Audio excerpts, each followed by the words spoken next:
Hi, everyone, and welcome to today's episode of the E.N.G Media Podcast. We have a very exciting guest, Jay with Membit. For those of you just joining the podcast, I am Christian Gannon, the co-founder of E.N.G Media, and we specialize in helping software and tech companies scale their revenue. So if you want to learn how to take your software tech business to the next level, make sure to stick around. So let's get right into it. I understand Membit is making it radically easier to create and share location-based augmented reality experiences. No codes, no markers, no scanning required. With your patented human positioning system and flexible no-code platform, anyone can place photos, videos, or 3D objects into the real world with precision. Whether through branded channels or white-labeled apps, Membit empowers teams to build immersive AR storytelling experiences that connect people to places through time. Could you share a little bit more about your business, the services you offer, and your role within it? Yeah. I'm the co-founder and CEO. And I basically have been working in this industry for a number of years. I got super interested in it probably 15 years ago. So I'm in the AR universe. I've been around for a while. Um, and the app and the business is all founded on a certain understanding of augmented reality and how people are going to use augmented reality. That's a little bit different from what everybody else is doing with it right now. Most people think of AR as, primarily image recognition based. You point your phone at the cereal box and the elf dances around, or whatever. And that's great, but it's not really what AR was meant for, in my opinion, and in the opinions of a few other people that I'm finding in this industry. Because what really makes AR special is when the digital content has a meaningful relationship to the real world. If it could have been anywhere, why are you even looking at it in AR? Mhm. There can be some reasons if you're seeing something that's in like it's really important that it's in 3D. You can see all sides of it, etc. Like those are some great use cases. Mhm. IKEA's app where you can see if your bookshelf will fit in your living room before you use it. Or better example, the Steinway Room View app, which we made for Steinway pianos, which allows you to see whether the Steinway will fit in your room. And what's great about that one is that you can actually have a two-way conversation. You have a video call with the Steinway representative, and they're Mm. seeing the AR while you're seeing it, so they can walk you through the process of like where would your piano look best, and which size would you like, and they can actually switch the different piano models for you. So they can say, "Oh, why don't you try this one out?" And you can see like different sizes and different colors and stuff, which is Mhm. pretty cool. But aside from those sorts of things where it's about a specificity of something in terms of its scale relative to the real world, I actually think that most future use cases that are really great for AR are going to involve locations, specific locations. It's things telling you something about a particular place. And that might be something as simple as, Bob Dylan was once sitting on this park bench, which you can see.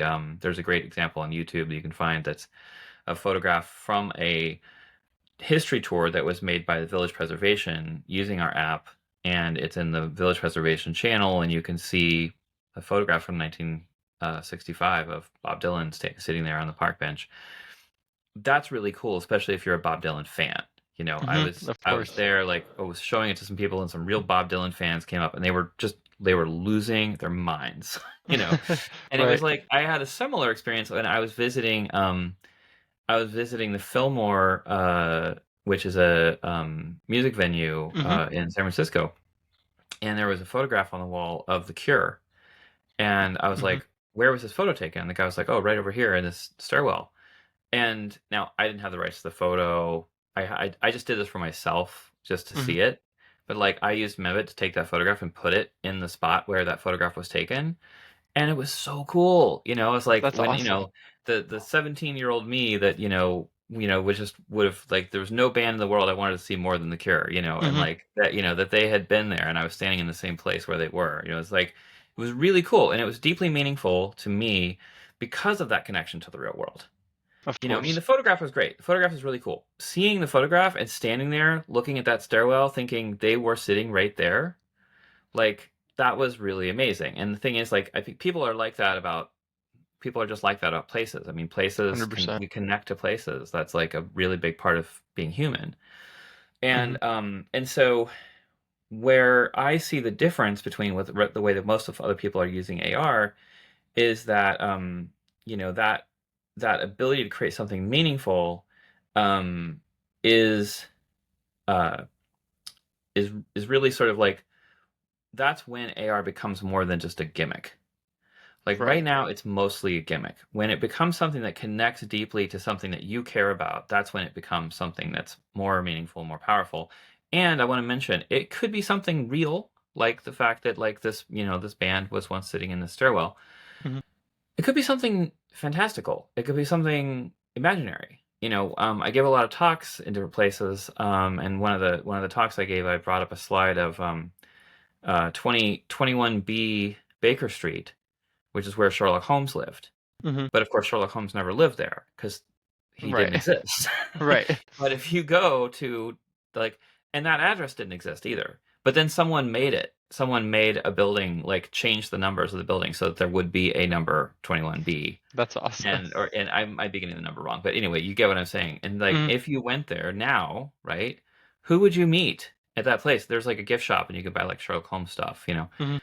You're gonna meet other Sherlock Holmes nuts who Right. are standing there at this place where nothing happened because none of it was real. Doesn't Hmm. matter, Right. because in their mind, and it's like we connect these things. So whether it's real or imagined, we connect to places in this deep way, and um, and the way that Membit does it. You mentioned the human positioning system.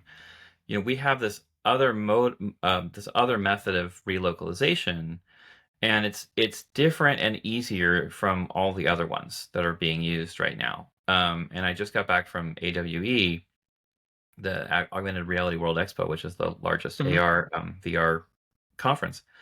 And I was hearing from a lot of people that yeah, a lot of those other methods don't really work. They actually fail a lot. And not to say that I don't want to cast shade on any of the Right. Right. giant companies that I'm talking about here, but um, I'm sure they'll get it all figured out, but they have a lot of problems with these methods. And what the human positioning system does is it relies on a human mind for just do this little piece of the job. And what that enables is really precise placement of AR content anywhere. So it's really empowering, and it means you can also do user generated content, which is very hard to do in these other platforms. And because no code you create on the phone, it's open. I just I taught a bunch of middle schoolers to use it, and That's awesome. they learned it like that. I mean, I had like a bunch of 12-year-olds, and I was planning to like give them a whole speech about how to do everything, and I looked around, they were already doing it. Like That's awesome. they just did it, which was great. And for people who are tech savvy but maybe aren't in the AR VR space, should I give a little bit of explanation of what relocalization is and why it's so crucial? Yeah. Go ahead. Okay, so basically, when I'm using a phone, I'm using AR, I'm looking at something, right? What's happening is something called simultaneous location and mapping that the phone is doing, where it is figuring out its position in space relative to where it was a moment ago, and it's kind of amazing. I mean, the earliest thing that did this was something called Tango. It had two cameras, and then someone figured out that you could actually accomplish the same thing by using one camera in time shifted. So as you're moving the phone left and right, it's comparing the point of view from one moment to the next, and then using that to triangulate to register depth the same way that our minds do, Hmm. to then be able to figure out its position in space relative to where it was a moment ago. Well, that's all great relative moment to moment. Hmm. What that can't resolve is your initial position and orientation within the world, your Right. absolute position, Hmm. and that's where relocalization comes in, and you have things like Niantic has one, Immersal has one, Google has one. That there's these systems that require you to scan the area, and Hmm. essentially what you're doing is you're creating a mesh. You're creating a 3D model of the room, right? And Right. then what the phone is trying to do is it's then when someone comes back there, it's trying to compare what it's seeing now to what that saved mesh looks like, and then trying to figure out where it is in the position, right? Hmm. Or where it is in that coordinate system. Um, that fails a lot. It fails when there's somebody parked a truck there. It fails if their furniture got moved. It fails if there's too many people in the way. It can Hmm. sometimes fail if you scanned at a different time of day than the time of day you're Right. trying to use it, because the lighting is different, and that can foul it up. Um, and uh, what we do, because we basically show the user a photograph and we say, match this photograph up with the world. They're seeing the photograph translucent over the video feed, and they Hmm. line it up with the world, and then it's really just using the fact that every photograph is also a record of a precise orientation and location in space, and humans are crazy good at this. Right. Like you can show a human a big picture and be like, oh yeah, that's that house over there, but it's from across the street. Hmm. Like we can just do that, Right. and you also don't have to tell a human line this picture up but ignore the truck, Right. because we know that trucks, the delivery truck probably isn't there, and like we can just ignore it.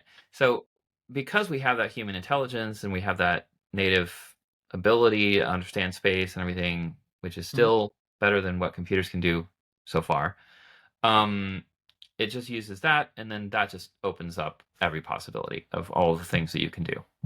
100%. And that makes a lot of sense. And I actually watched the demo that you have on YouTube for Membit, and it was like really eye-opening for me. I didn't even know something like that really existed. Number one in the market, and number two that I had been dialed in as much as it had been. I think there was like in the demo there was New York going through New York, right? Hmm. And there's one where it's that picture of the military.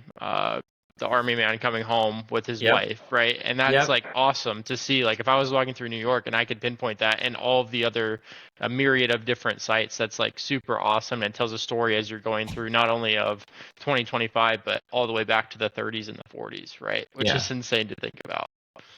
And it's fun, and I love thinking about that kind of stuff, and I was Hmm. inspired. All of this, my interest in this was all inspired by a poem that is called "Crossing Brooklyn Ferry" by Walt Whitman, Hmm. and it's a beautiful poem. It's a long poem, and he's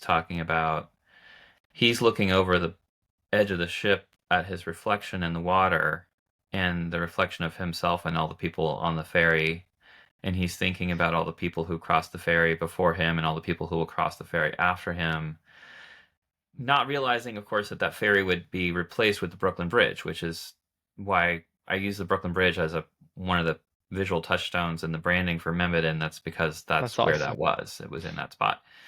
No one ever gets it, but that's okay.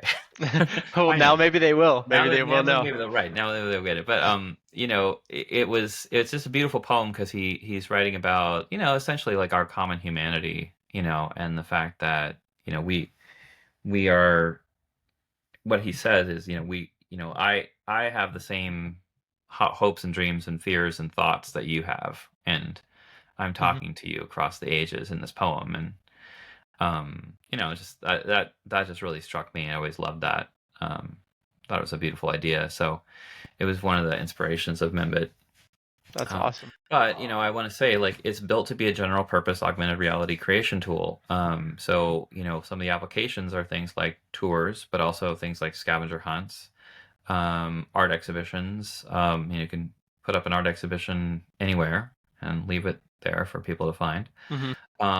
In fact, there's a group that is doing there's a group of artists that are doing a project called Unauthorized, and that's something. They're basically pop-up art shows in AR That's that awesome. are in various different locations. Yeah, yeah. So it's like there's just a ton of different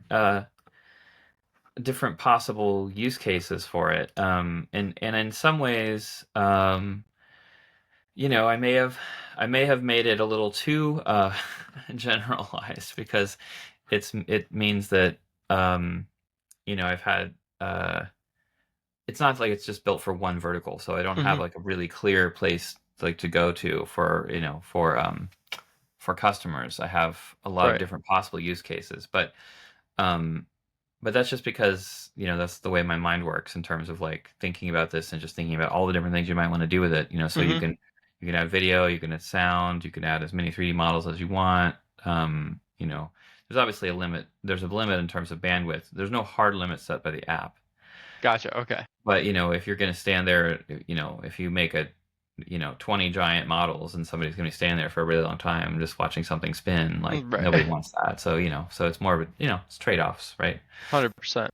And Yeah. that kind of leads me into my next question. How are you currently reaching out to these new clients that you're talking about right now, and then how are you acquiring them? Like the Steinman pianos that you were talking about earlier.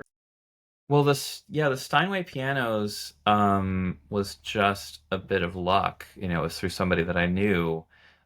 We actually are. I have a business associate, Seth Sokolow, who's a longtime biz dev guy, and we're actually getting a plan together to try to go find other potential customers that match a profile of like Steinway, for example.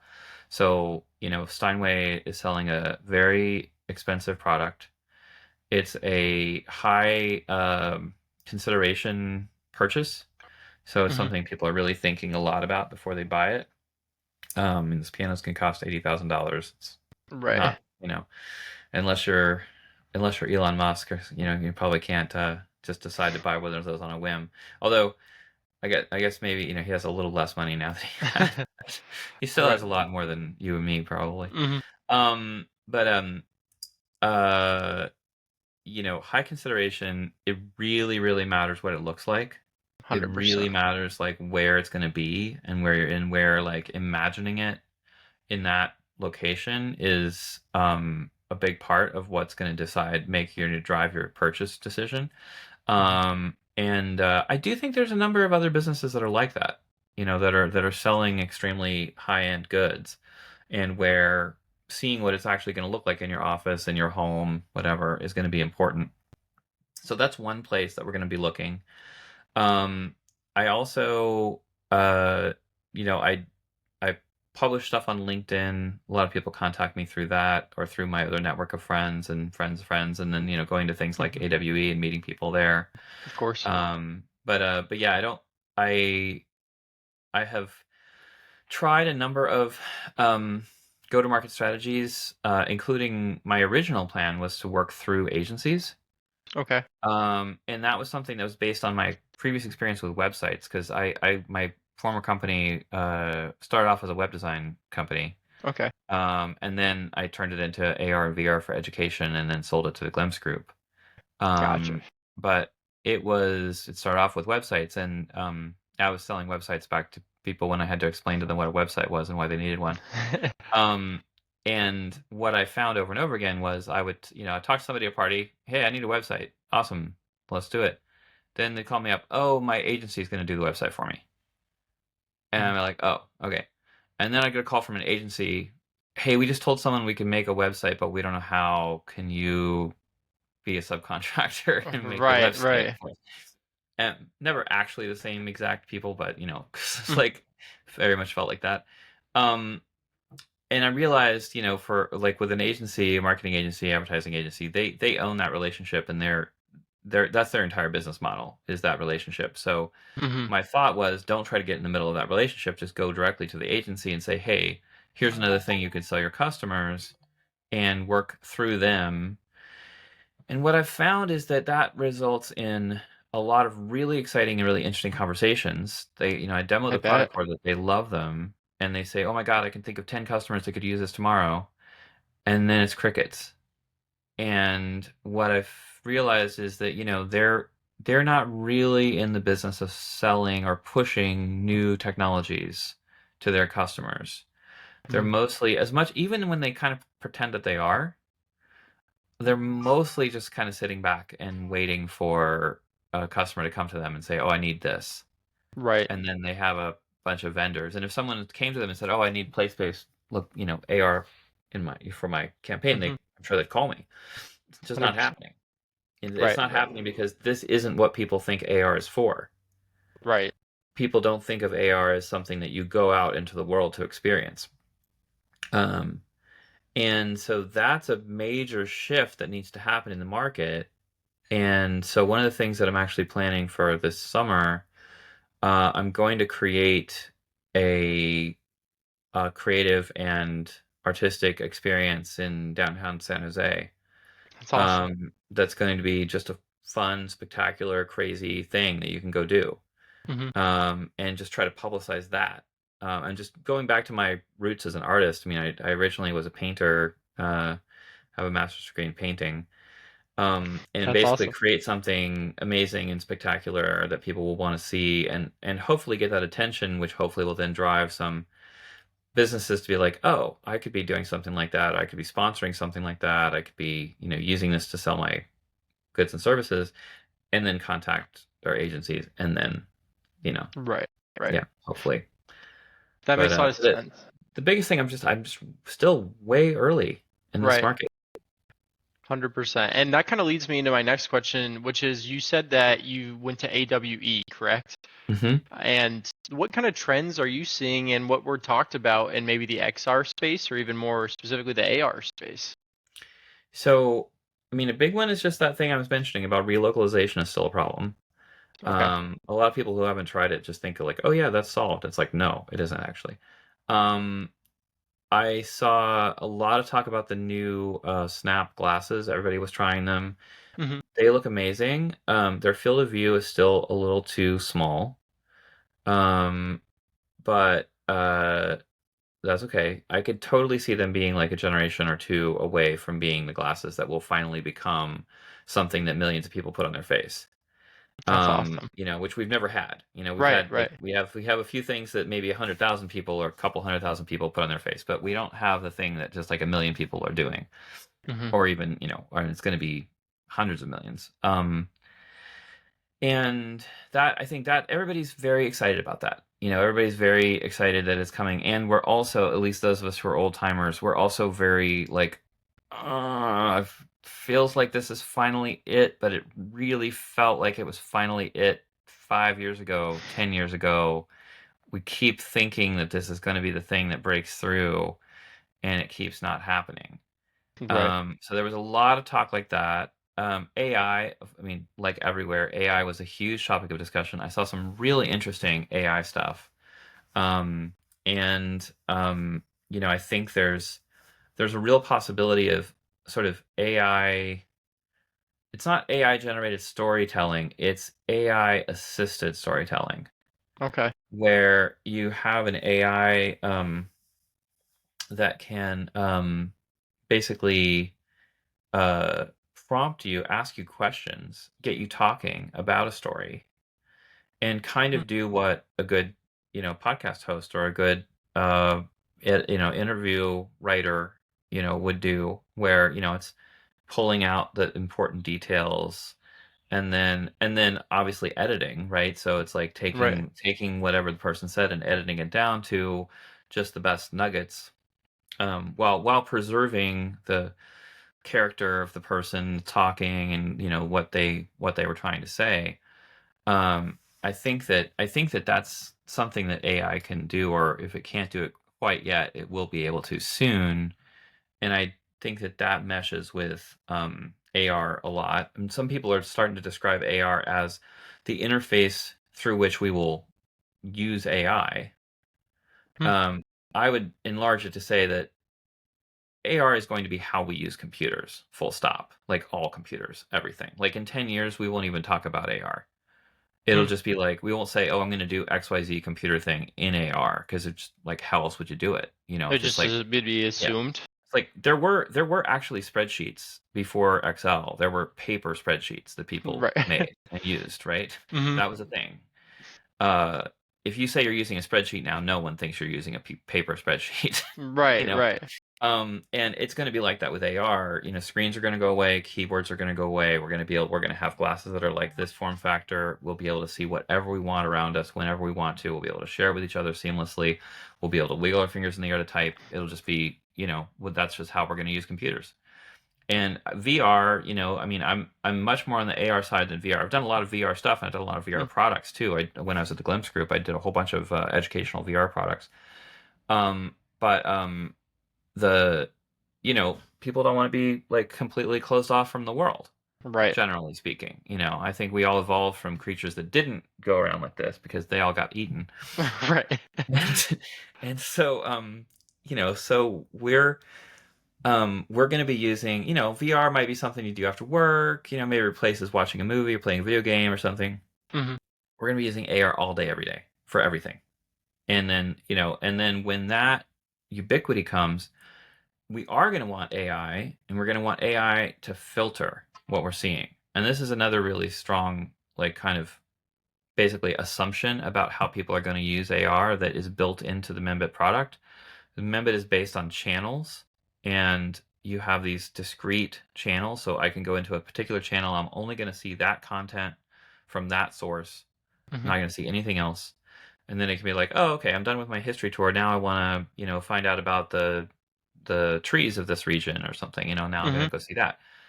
I think that's how people will want to use AR. They're going to want to turn it on and turn it off and only see certain things and have very fine-grained control over what they want to see. Right. I think sometimes it feels like Zuckerberg thinks he's going to just like own our eyeballs and jam whatever he wants to in there, and I don't think that's going to happen. Like Right. I don't think people will put up with it.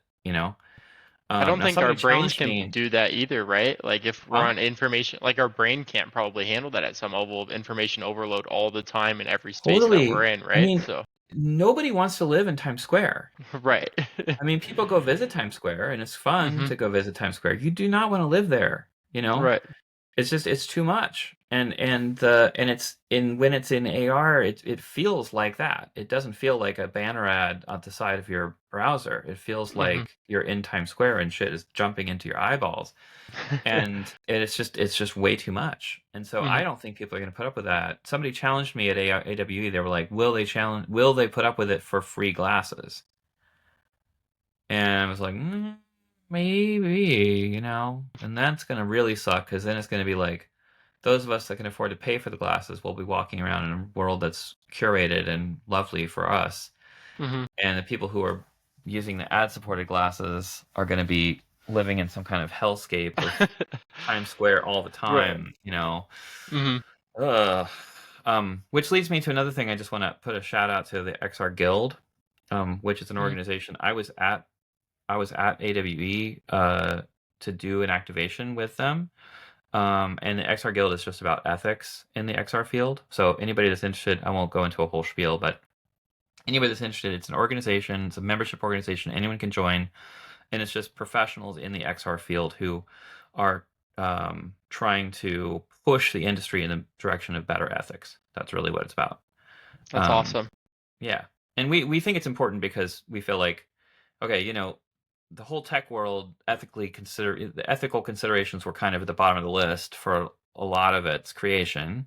Right. This is kind of like another chance at it with Hmm. XR. It's like we're kind of doing a new internet, right? So like, can we make some different choices this time around? Um, 100%. yeah, That's awesome. yeah, and because the stakes are even higher, right? Right. Like, we're literally talking about controlling what you see Right. in the world. 100%. Like, 100%. it's yeah. A So pop-up that that you can click out of or X out of the tab is very different than something that's visually being identified in your brain, walking exactly, through the store or going through a city or something like that. Like I think ethics totally, are a huge player in that. they are. It's powerful. I mean, as a medium, it is one of the most powerful communication mediums yet invented. If you feel like you've actually seen it, you feel like it's really there, Hmm. and if it just goes right into your brain. There's even studies that show that kids, especially, cannot distinguish between things that they experience in real life and things that they experience in VR. That is They a they wild don't thing to remember. think about. Yeah. So so that's, I mean, it's very powerful for good and for ill. Right. And so, so that it totally makes sense. It's how we evolved to learn. We didn't Right. evolve to learn sitting at a desk reading a book. We 100%. evolved to learn in the world, walking around, looking at things, doing things. That's that's what millions of years of evolution prepared us for. And so, 100%. in a way, it's like, bringing this form of communication to us is just, kind of going back to what is more natural anyway. Of course. And kind of shifting to my next question, when you think about success today, what metrics really matter for you and the Membit team right now? Kind of going into this new stage of development. I mean, I mean, the obvious one is revenue, which, I wish it were otherwise because, it would just be nice, but I don't think you're the um, only one, yeah, unfortunately. but yeah, revenue is absolutely first and foremost, and really because it's about surviving right now. Like I 100%. said, I still think that we're really early in this field, and I very much remember when it changed from, oh, you have a website, to, oh, you don't have a website. Right. And like that's going to happen for this, right? That's going to happen when it's going to suddenly be like, oh, you don't have an immersive communication strategy. Because like that is going to become something, and when that happens, everybody in this field will be able to make as much money as they want, because there's going to be this enormous rush to figure out how to communicate in this new medium. Right. And those of us that have been working in this area for years are going to be right there. We're going to know exactly how to do it. Hmm. Um, and so I think that it is just a matter of kind of hanging on long enough to see that day come. I mean, the other kinds of metrics, of course, are user acquisition on the platform. Um, that's been pretty hard, uh, partially because of, I think, a lack of enough density. There's a few places in New York City. There's several public Membit channels that you can check out. Hmm. That's not true in most places in the world. Gotcha. So, Okay. it's hard to keep those, keep people coming back when there's not enough content. It's like, would you Okay. really watch TV if there's only one channel? Um, so that's been tough. It's a little bit of a chicken and egg kind of problem. Hmm. Um, I've never had the budget to be able to just go out and create a whole bunch of stuff. Right. So that's why, what I'm going to try to do here in San Jose is going to be based on doing something that I personally know how to do, which is art. Right. So making an art experience that's fun and spectacular. But the other things that I'm looking for, of course, just like press attention. Totally open to partnering with anybody that wants to get involved in the space. There's uh, and collaborating too. Collaborating with other people in the space. I mean, I completely feel that we're in a phase right now where competition. What do I want to say? Collaboration is far better than competition right now. 100%. Yeah, That because makes a the lot of sense. the pie is going to grow so much that we don't have to worry about knocking out your competitors. There's going to be plenty of room for everybody. Right. Yeah. Right. Thank you for sharing. That makes a lot of sense, especially in startup environments. I think revenue and capital allocation is like some of the two biggest metrics that are tracked, right? And Yeah. managing a budget. And sometimes that budget is slim some months, and other months like you get a deal and it's a little bit more and you can spend more, but I think Mhm. that's part of the journey. But Yeah, and it's kind of been my specialty. I mean, I have 20 years of experience building amazing shit on incredibly thin shoestring budgets. And so, I know how to do that. I've made all the mistakes. right. I can see the problems coming before they get here. So that's one of those funny things. There's really no way for old people to talk about the value of experience without sounding self-serving, because it just does. Hmm. But it's also true that when you get to be old and you've done a lot of stuff and you have a lot of experience, it's really only then you start to really see the difference and Of what the course. value of that experience is. And so one of the things I'm always looking for is great combinations. I love working with young people. I love pairing up young and Hmm. old together. Of course. People talk about diversity all the time, and I'm a big proponent of that. But people have to also think about, it's not just diversity of gender or skin color. It's also diversity of old and young. Did you grow up poor? Did you grow up rich? Did you go to private school? Did you go to public school? Did you, like all of those kinds of factors too Hmm. make for very diverse ways of seeing the world and ways of thinking about the world. And we're all like, if we can create teams that are diverse in as many different ways as possible, you have a better shot, at not having some kind of bad groupthink take over and 100%. doing something that nobody wants, or making something that's very fragile or very like easy to fail. Right, especially in innovative spaces, right? You want as Hmm. much diversity as you can because all of these people, if they come from different backgrounds, like it's Hmm. super important that that user experience, like you said, like for Membit, for example, is Hmm. individual and it's exceptional for every individual that experiences it, not just Jay, right? Like all Right. of the user experiences across the board. Totally. Yeah, that's totally crucial.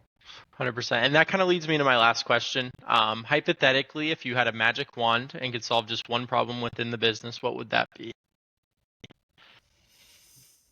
Um, I would get Membit a ton of attention because I actually think that would solve all the other problems.